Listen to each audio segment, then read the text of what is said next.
This is Balitang Ilocos Online.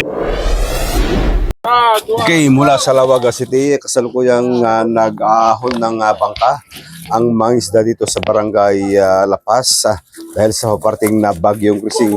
So sa ngayon ay tulong-tulong ang mga isda para maiahon ang kanilang bangka at dalhin sa mas mataas na lugar kagaya nito. Dito sila naglalagay para hindi maanod kung sakaling tataas ang level ng tubig ng Patsan River dito sa Lawaga City.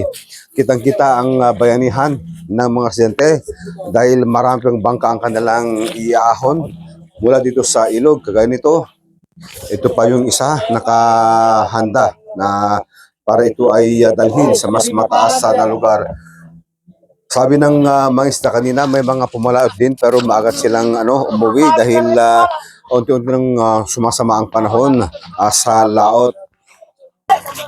So sa ngayon ay tulong-tulong silang nagbubuhat ng bangka para dalhin diyan naman sa may covered court. So ating mga panayam ang mga isda rito. Para ay malaman natin kung kumusta ang kanilang hanap buhay ngayong masama ang panahon. Sir, kumusta ba kayo, sir? Ngayong may bagyo, kumusta po? Walang pumalaot ngayon? Mayroon na kanina. Kayo, nagpunta kayo sa laot? Punta. Kumusta naman sa laot? Malinis pa lang. Malinis pa. Malinis pa. Pero malakas yung ulan. Yung ulan, kaya kayo bumalik na? Hindi talagang uuwi na ako eh. Tapos na yung Marami kayong nahuli? Mayroon naman. Oo, pang-ulam. Hindi, may pangtinda eh. Pangtinda? Oo. So ano yung mga nakuha natin, tay? Mga bisogo. Bisogo. Tarakito po. Gaano kalayo yung pinuntahan nyo kanina? Sa may Kurimaw. Sa may Kurimaw. Doon. Sa may Kurimaw. Paano yan? May gill warning ng Coast Guard Pag-asa na bawal mo ng pumalaot. Oo. So lahat kayo nakauwi na? Marami pa sa laot. Marami pang bangka eh.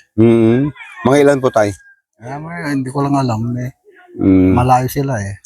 Pero kumusta naman sa dagat, sa laot? Okay pa Malinis naman? Malinis pa. Okay. So sa ngayon, anong masabi natin kasi meron ulit bagyo Krising? Ito yung kapwa ko mangingisda dapat mag-ingat sa mga malalaking alon at sa lakas ng ulan. Ilang kilo po yung nakuha po natin kanina? 10 kilos. 10 kilos? Wala dito? Nabenta na? Nabenta na lahat eh. Oo. So pag ganitong may bagyo talagang apektado yung kabuhayan po natin. Opo. Talagang apektado eh, walang hanap buhay. Pag malakas yung alon. Pangalan po natin? Ramel Ramos po. Ramel Ramos. Okay, si Ramel Ramos po, isa sa mga pumalaot. Pero nakauwi na siya dahil ayon sa kanya, nung nakuha siya ng halos 10 kilo isda ay talagang bumalik na